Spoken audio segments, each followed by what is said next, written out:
Hey folks, welcome back to episode 3 of the JLC MMA Show. Lots to unpack today. We've got a great show. I mean, we're gonna recap the main card is what I really want to focus on today for the podcast. This week, we don't have any event to look forward to.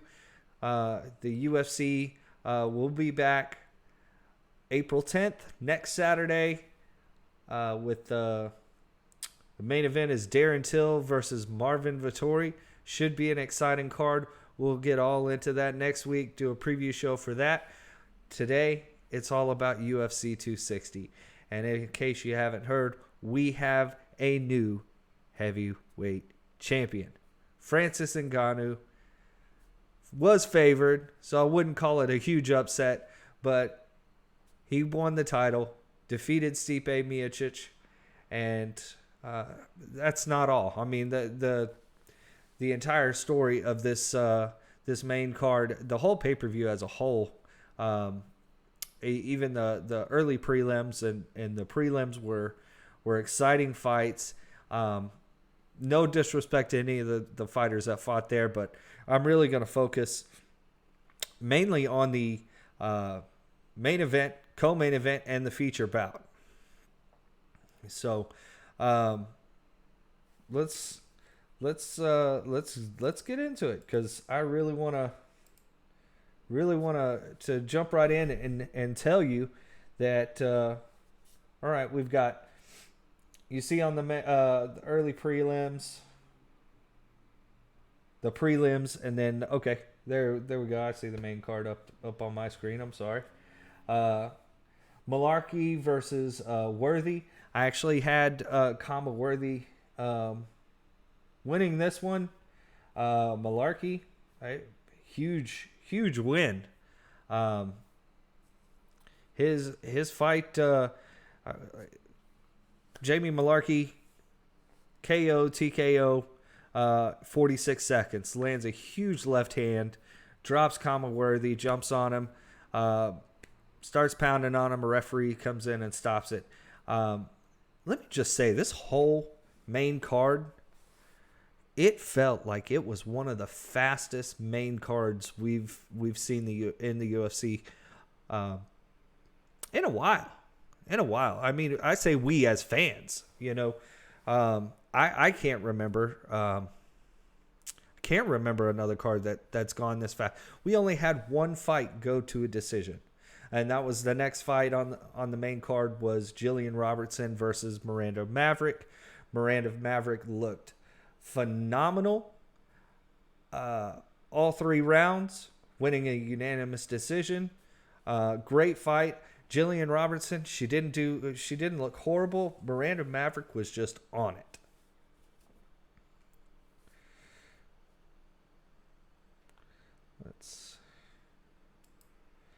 And that brought us, and maybe, you know what? Maybe the reason why it was so fast is because we only had 5 fights. Sometimes we have 6 fights on the pay-per-view. This time we had 5. Maybe because see, I'm talking myself in and out of my own argument right now, which is how sad my podcast is to start off with. But okay, so the argument's for and against it. So we only had 1 fight out of 5 that went to a decision. We had, we had 2 fights that ended in the first round.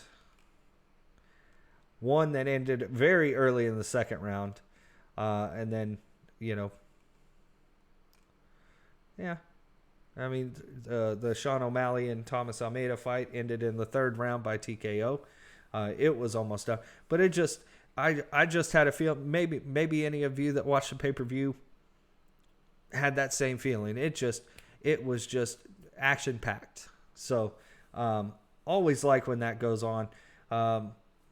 Decision after decision after decision. Man, I get tired.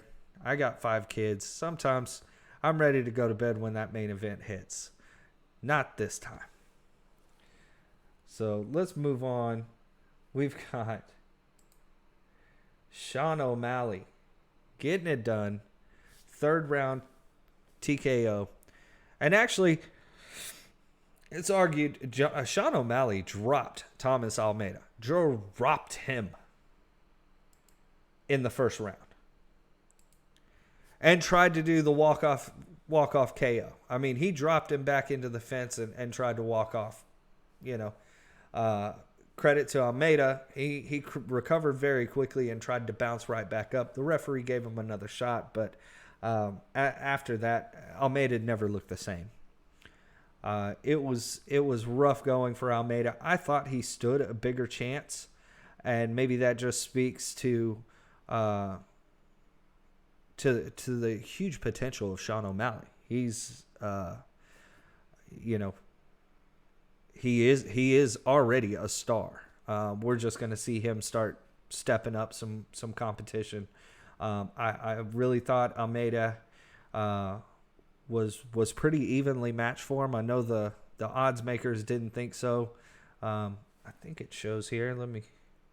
Let's cue this up and take a look here. It does say, minus 355 for O'Malley, plus 250 for Thomas Almeida. This is the biggest gap on the card. And I like Almeida, and I thought he is a feisty fighter, willing to stand and bang with somebody. I really had this one queued up for my fight of the night, and maybe it would have had he had not been almost or really KO'd in the first round. I say he looked like he got KO'd in the first round. He third round, but yeah. So that was, and then you see below Jillian Robertson, Miranda Maverick odds, plus 134 for Jillian, minus 167 for Miranda. That was very close odds right there. And Jamie Malarkey, Worthy, super close on there. So the coin flip had that one going. But yeah, Sean O'Malley, great potential. I know after the fight he calling out Marlon Chito Vera, who just recently lost to Jose Aldo. Sean O'Malley wants to run it back. He doesn't feel like he lost that fight. Okay. I'm not going to argue with it. I'd watch that fight again. 100%. But there's also other fights in the bantamweight division. Sean O'Malley is just hitting that cusp of breaking into top 10 talent. So would love to see him run it back with Chito Vera again, or anybody else right there in that 6 to 10 range. Would love to see that. All right. Next up, Vicente Luque got the victory over Tyron Woodley, handing Tyron Woodley his 4th loss in a row. I really didn't expect Tyron Woodley to look as sharp as he did. He just got caught. He put himself in a bad position, got a little overzealous with those power punches, left himself open, and credit to Vicente Luque, who was just on point, ready to snipe. And these guys came out from the bell throwing hands and throwing kicks. I mean, it really, that had me on the edge of my seat. They listed the UFC listed this as the fight of the night, even though it only went 3 minutes 56 seconds into the first round. It was electrifying. Huge credit to Luque, who put Tyron Woodley on wobbly legs with a great counter overhand right, wobbled him really good, got him to the ground, and tied him up in a Darce choke, which Tyron Woodley actually has a pretty effective Darce choke, and and knew exactly how to escape that. I mean, if you're good on offense with it, you know what the defense is for it. But I think he just got rocked that hard that Luque swarmed him, didn't give him a chance to recover from being rocked like that. And next thing you know, Tyron Woodley's up against the cage in a very vulnerable position with his legs tied up and a Darce choke around him, ultimately tapping out Vicente Luque. Huge win, huge boost for him in his career to beat a former champion. That sets Luque up for some very interesting fights to come, and maybe only one win away from a welterweight title shot against Kamaru Usman. Obviously, if Usman is victorious against the king of the 305, the BMF champ, Jorge Masvidal. So this puts Tyron Woodley in a very interesting spot. Of course, this is the last fight on his contract.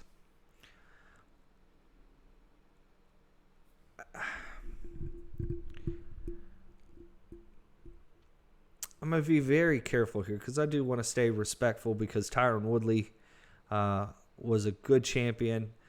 He's been a great fighter for the UFC. Built up a good name for himself. I think he still has value, and I think he really did look phenomenal. He just made a bad decision.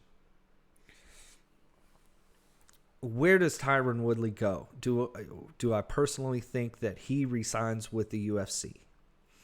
My initial instinct is no, because I think Tyron Woodley still has a big name value. The UFC is not going to pay big name value money to a former champion, heck, any fighter that is coming off of 4 straight losses. My initial instinct, my gut instinct right now tells me that Tyron Woodley is done in the UFC. But I don't think he's done fighting. I absolutely think that he could end up in Bellator. But even better, I think, and this is purely my unbiased opinion here, I would love to see him go over to the PFL, Professional Fighters League, get into the welterweight tournament there for $1 million, big money at stake, and go chase the last loss that he had before he became welterweight champion. And that was against, Rory McDonald, who just signed with the PFL right before the first of the year. I would absolutely love to see that fight. When these two fought back in I believe it was 2014, they were both fairly young and up and coming prospects in the UFC. They were both vying to make a name off of each other to vault themselves into title contention back then. And Roy McDonald went on after that to have, the fight of the year with Robbie Lawler, just a, complete bloodbath that year. But yeah, this Tyron Woodley, Rory McDonald fight was a great fight. It was very skillful and calculated fight, and I would love to see that run back. I think that would do huge numbers for the PFL. I think it would be a great landing spot for Tyron after this. Could we see him back in the UFC one day? I don't know. And that's purely based on his age right now. He has been around a lot. And, you know, maybe being around the PFL would be a great send-off before retirement. I mean, the PFL is signing good talent. Bellator signing good talent too, and Tyron Woodley would do great in Bellator as well. But yeah, that's PFL is probably my favorite for him to go to. That just my opinion, for what it's worth. All right, let's switch over and go to the main event. Yes, again, Francis Ngannou, round 2, 52 seconds into round number 2, gets the TKO on Stipe. Francis looked scary good. Scary good. Stipe, his game plan to me looked very much like the game plan in the first fight. Weather the storm and wrestle Ngannou until he gasses out. This version of Francis Ngannou scares the living shit out of me. Wow. Okay. In the first round, Francis Ngannou, Stipe throws a single leg, and Ngannou stuffs it. Stipe also, when he pushed this single leg, he went the wrong direction. So it was an easier spot for Ngannou to stuff the takedown. But Ngannou immediately reacted, stuffed the takedown, got on top of the head, pushed it down, got himself away, and back to the center of the octagon again.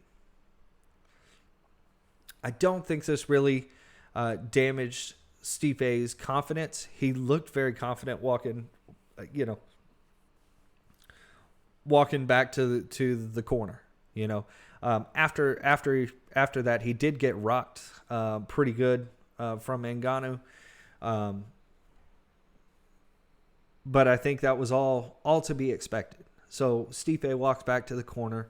He doesn't look phased. He doesn't look down. Very encouraged. Gets the encouraging words from his corner. Hey, this is exactly what we expected to happen. Let's stick to the game plan. Let's keep it going. And I'm paraphrasing, of course. And Ngannou comes out in that second round and really just puts it on Stipe.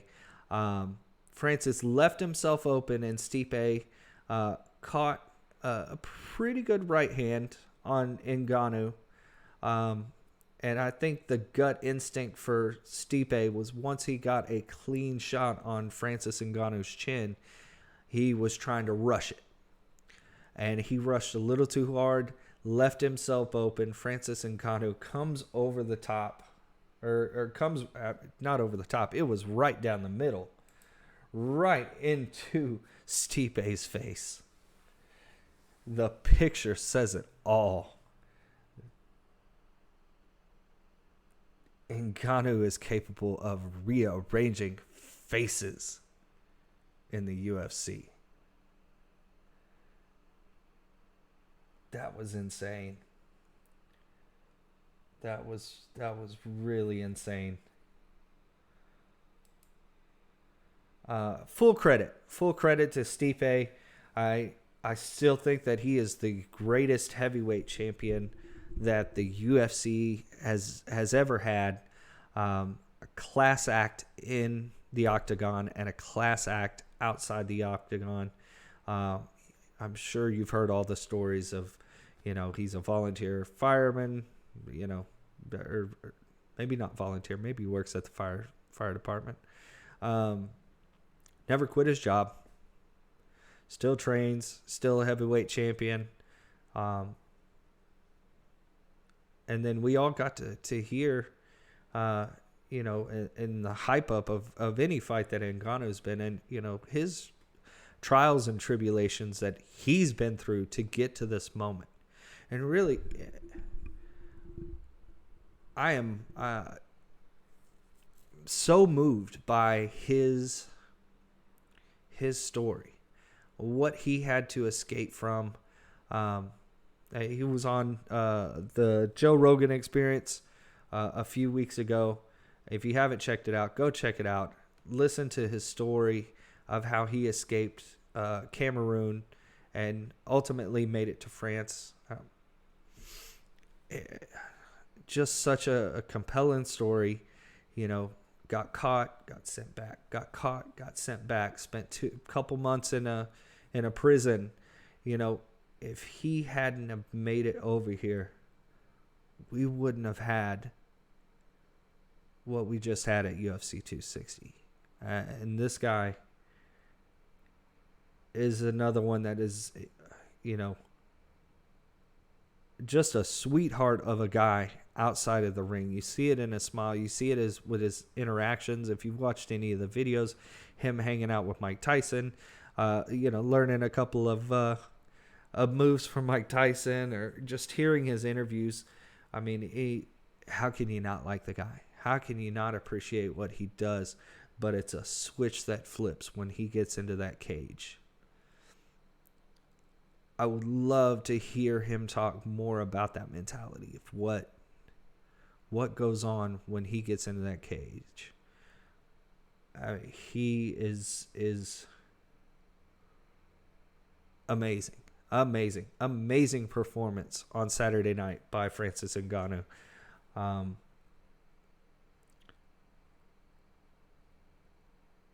So let's talk about where do we go from here? After the loss, Stipe did he put out a statement. He did say that he wanted to spend some time with his family. He's got a baby boy that's on the way. I've got no problems with that. You've been a great champion and just a class act and after a loss like this, it would be good. I probably do him some good to reset. Maybe we see him towards the end of this year. Maybe we see him at the beginning of next year. Stipe, he's earned it. Freedom to take his time, and I'm sure the UFC welcomes him back whenever he says, "I'm ready to go. Give me somebody."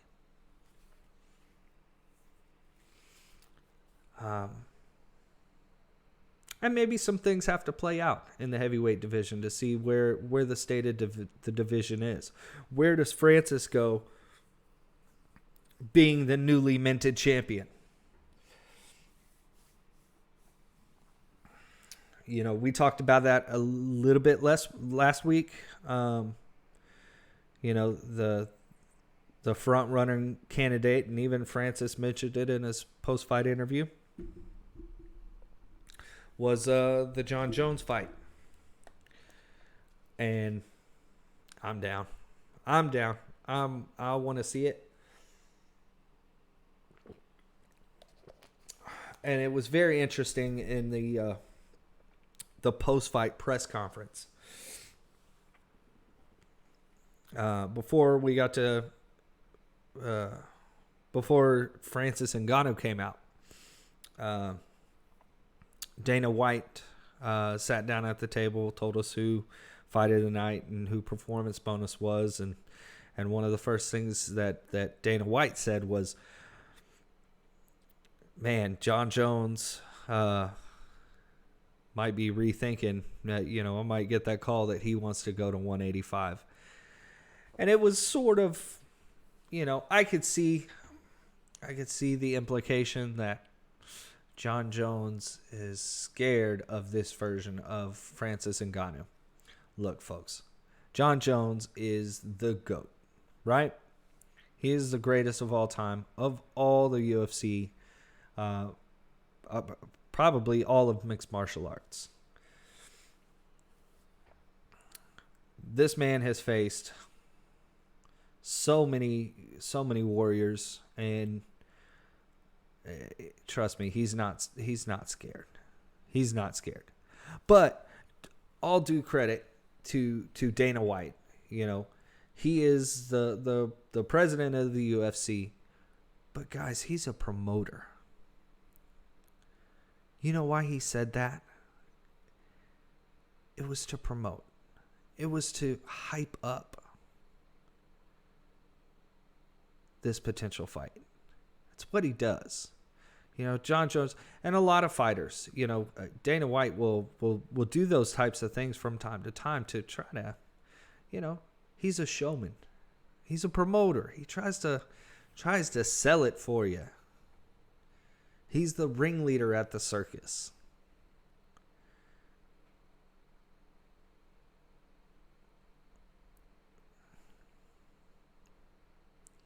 But John Jones kind of took it a little bit personal. He was tweeting through, I guess, right after the fight. I'm not on Twitter, so I don't read tweets or nothing like that. But I've saw some screenshots of some of his tweets that was, you know, show me the money. And which, you know, basically says that there's a negotiation that needs to be had. Not that he's not scared. That's for damn sure. But yeah, that a conversation needs to be had. You know, John Jones is the greatest of all time. He wants to get paid like it. Not gonna hate on anybody that's trying to reestablish their worth, so to speak. But it's also Dana White's job to promote, but also get the most bang for his buck. So as a promoter, he can drive John Jones's base price down, but drive pay-per-view revenues up.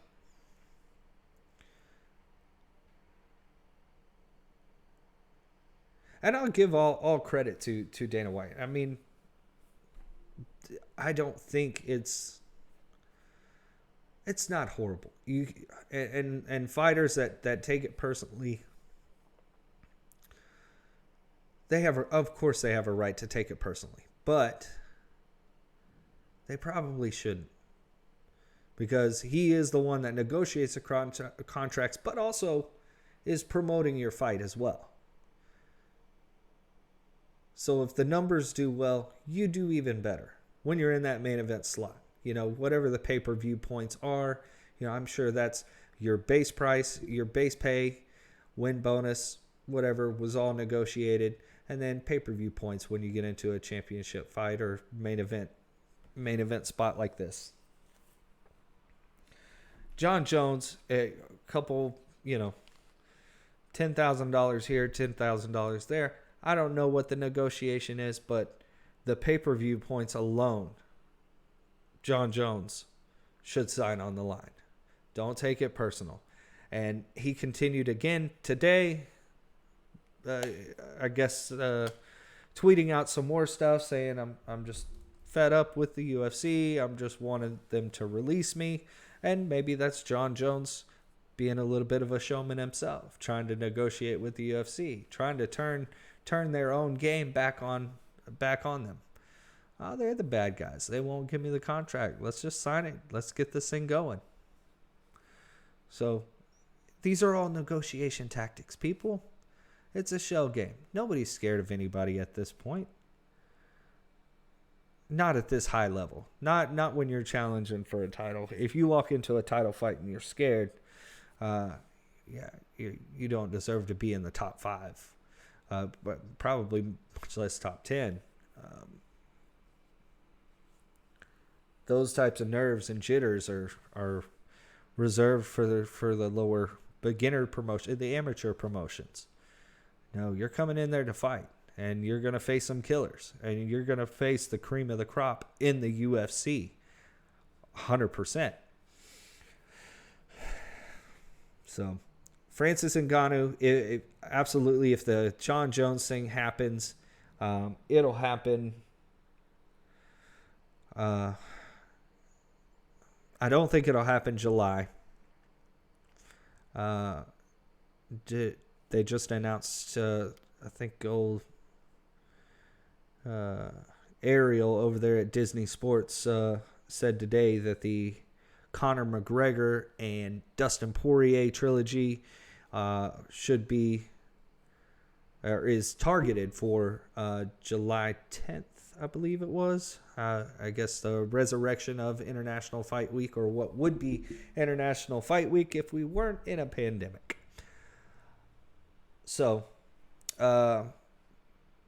absolutely no reason to put Francis Ngannou and John Jones on that card at all. So for me, June seems a little soon. I would say August. December seems too late. June seems too soon. So August, maybe September. But then you leave who I feel is the true number one contender right now, which is Derek the Black Beast Lewis.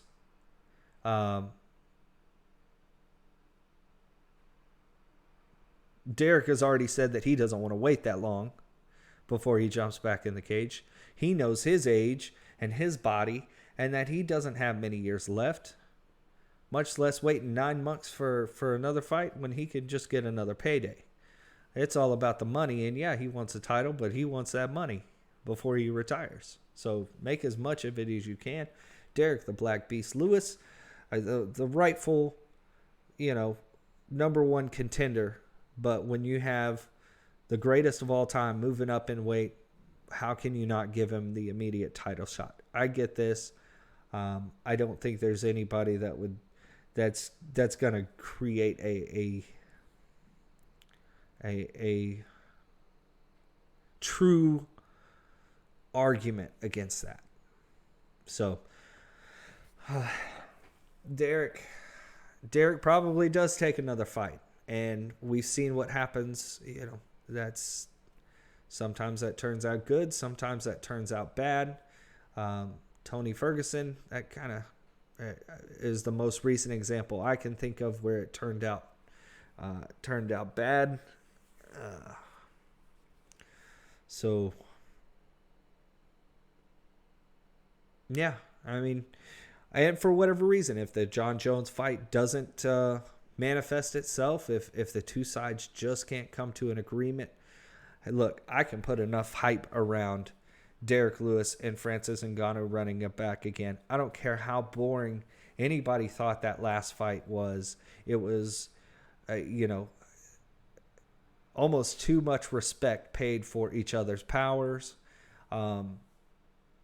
Derek might have gotten a little bit into Francis's head a little bit.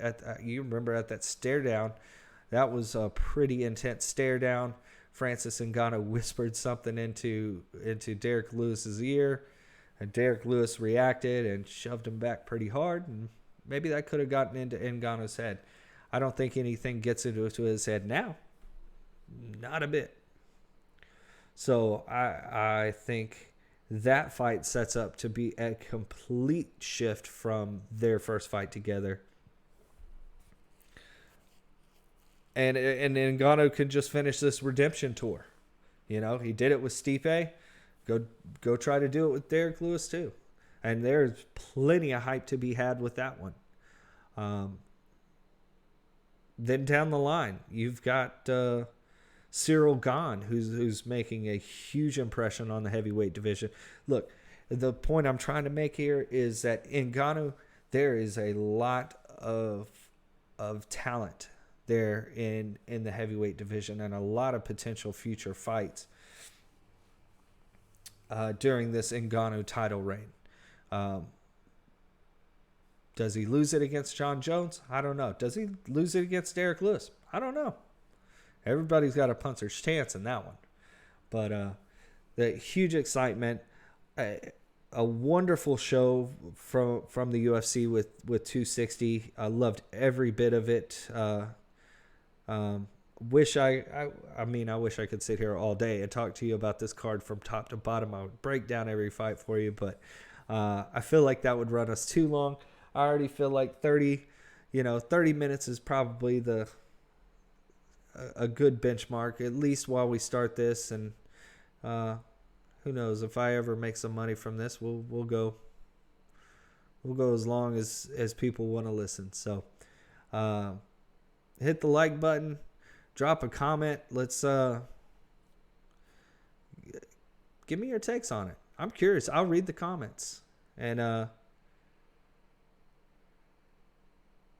we'll get ready for next week. We'll do the preview show for Darren Till and Marvin Vettori on ESPN or ESPN on ABC, UFC on whatever it is.